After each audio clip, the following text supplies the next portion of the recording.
Have you ever been listening to a song and heard a guitar or maybe a synth that just seemed to be, well, talking Mm. or making this really distinct quacking sound? And you thought, how on earth are they doing that? Like without someone stomping on a wah pedal the whole Oh, time? right, right. It's a common question. Yeah, you're definitely not alone if you've wondered that. So today, we're going to pull back the curtain on one of music's most unique, maybe sometimes mysterious sound effects, the auto wah. Also known as an envelope filter. Exactly, the envelope filter.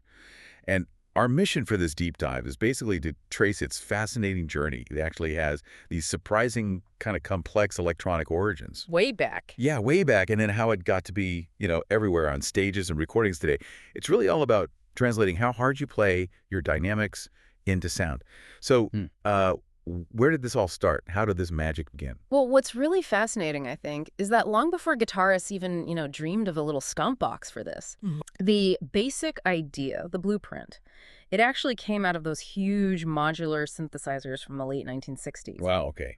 Big old synths. Yeah, massive things. And these early synths, they had these sophisticated modules, envelope follower module. Envelope follower. Okay. And they were designed to drive what they called voltage-controlled filters, or VCFs. VCFs. And what happened was players pretty quickly noticed something key when they played a note harder, louder. Yeah. That initial spike in volume would naturally open up the filter's cutoff frequency, and that sweep produced this really organic wah-like sound. Without a pedal. Exactly. No foot pedal needed. It was almost like an accidental discovery, you could say. Yeah. But it laid the groundwork, that fundamental idea, dynamics driving filter sweeps. It's incredible. So it wasn't even really intended as a guitar effect at first, just a kind of cool side effect of synth tech. Pretty much, yeah. Hmm. An observation from how the synth circuits worked. Did players immediately see the potential then? For guitars or other instruments? Or did it take a while to jump from the synth lab to, like, a guitar rig? It was definitely a revelation, but yeah, the foundational concept was there in the synths. The real game changer, though, was figuring out how to distill that complex, rack-mounted synth idea. Yeah, shrink it down. Right, into a compact, dedicated unit that any musician could just, take on the road or into the studio. And that's really where the Musitronics Mutron III comes in. The legendary Mutron. Yes. So 1972, Mike Bagel, working with Aaron Newman, they created what was genuinely the first landmark standalone pedal of its kind. And along the Yeah, and this wasn't just like another fuzz box or something. It was a revelation. It took that kind of granular control you only got with big synth modules and crammed it into a stomp box. Its design was pretty innovative. It combined a really quite sophisticated 6-knob VCF. 6 knobs. Wow. Yeah, you had control over cutoff, resonance, the Q to K, range, peak, and sensitivity, plus an analog envelope follower. So lots of tweaking possible. Oh, yeah. The significance of all those controls was it gave you this, unprecedented ability to sculpt how the filter moved.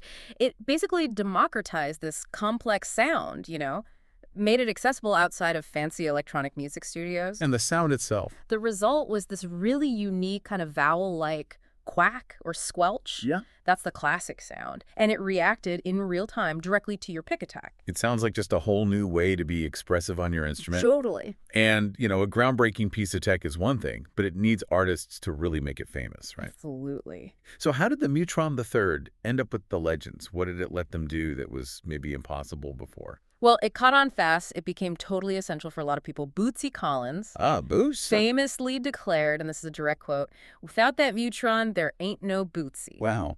Yeah.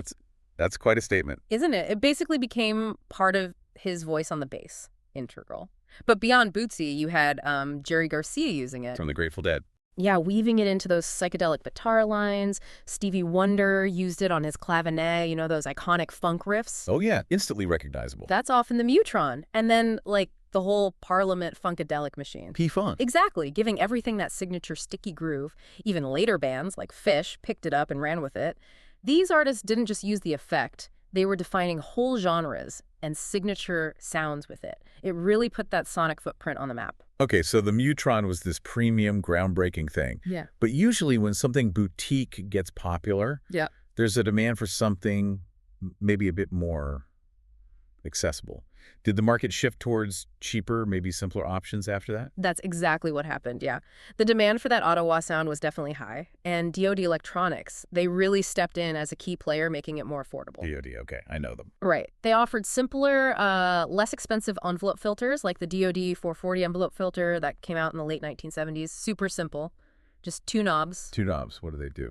Level, which was basically sensitivity to your playing, and range, which controlled how wide the filter sweep was. It let players dial in those funky Ottawa tones really easily, minimal fuss. Makes sense.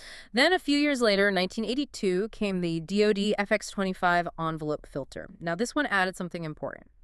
A more consistent, Vactrol-based bandpass circuit. Vactrol, what's that? It's basically an optical circuit, uses a little light and a light-sensitive resistor, and the result was a smoother, more kind of natural and consistent sweep compared to some earlier electronic methods. Ah, smoother. Yeah, and that made it really prized by funk guitarists especially, who needed that really fluid, responsive feel, you know? That focus on smoothness, it really highlights how players wanted that familiar sound, but maybe, like, refined a bit. Exactly. Consistency is key for performance. Speaking of refining the sound, Yeah. Electro-Harmonix, they seem to have picked up the mantle, too, with their Qtron series, right? Definitely. How did they approach perfecting that classic Mutron vibe? What did EHX bring to the table in the, 90s and 2000s? Yeah, the spirit of that Mutron was just so iconic that even decades later, you had companies like Electro-Harmonix feeling like they needed to, well, not just copy it, but evolve it. Right.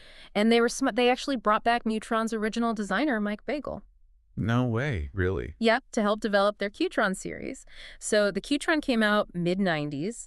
It featured an optoelectronic envelope design, similar idea to the Vactrols, using light to control the filter. Okay, so maybe better performance. Generally, yeah. It often led to improved signal-to-noise ratios, which is huge, less hiss, Crucial, yeah. especially live, and often a more kind of organic musical decay to the filter sweep. Plus, they added useful stuff like switchable boost and mix modes and options for the sweep to go up or down in frequency. More control again. And then came the big push for, like, tiny pedals, right? Pedal board real estate is always an issue. Oh, absolutely. Miniaturization was huge. How did that affect these Ottawas? Yeah. Well, EHX followed that trend. The Micro Qtron came out in 2006. Basically a half-size version, simplified a bit, with just Q, the resonance and sensitivity knob. Still with core controls. Pretty much. And then even smaller, the Nano Qtron in 2018. It further downsized the pedal, but really aimed to preserve that classic Mutron-ish tone. So super pedal board friendly. Exactly. And this whole trend, it wasn't just about saving space. It was really about making these iconic, sometimes complex sounds universally accessible, letting new generations of players get these sounds without needing vintage gear or, huge budgets. Makes total sense. And, you can't really talk classic pedals without bringing up Boss. True. They're always in the mix. How do they tackle the Ottawa? What was their unique contribution? Well, Boss definitely cemented their place in the compact pedal world with their own Ottawas. First was the AEW2 Ottawa. That was around from late 91 through early 99. Okay, the 90s. Yeah. It was an analog envelope follower, had depth and sensitivity controls, pretty standard, but also added a manual frequency dial, which was kind of cool. It became a really reliable workhorse in a lot of 90s funk and rock rigs. Solid Boss reliability. You know it!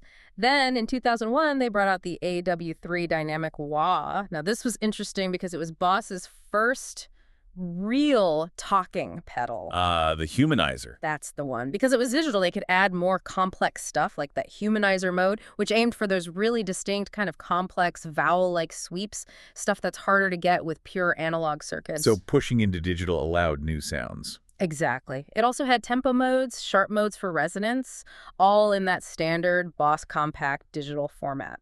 Really pushed the boundaries for what a small pedal could do. So, okay, we've seen this whole journey, analog giants, miniaturization, digital tricks. Now we're kind of in the modern landscape. What's going on now? There seems to be a resurgence, right? Reissues, boutique stuff. Absolutely. It tells you a lot about the enduring appeal, actually. What does it tell us? Well, it tells us that sometimes you just can't beat the original sound, that classic vibe.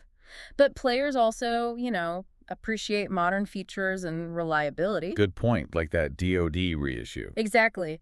The DoD 440 reissue from 2014 is a perfect example. It was designed as a really faithful recreation of the original 440. But with updates. Yeah, but with useful modern touches, like a voice switch to choose up or down sweeps, and crucially, true bypass switching. Ah, true bypass. Gotta have that for the tone purists. Definitely. True bypass means when the pedal's off, your guitar signal goes straight through, completely untouched by the pedal circuit. No tone suck. Nice.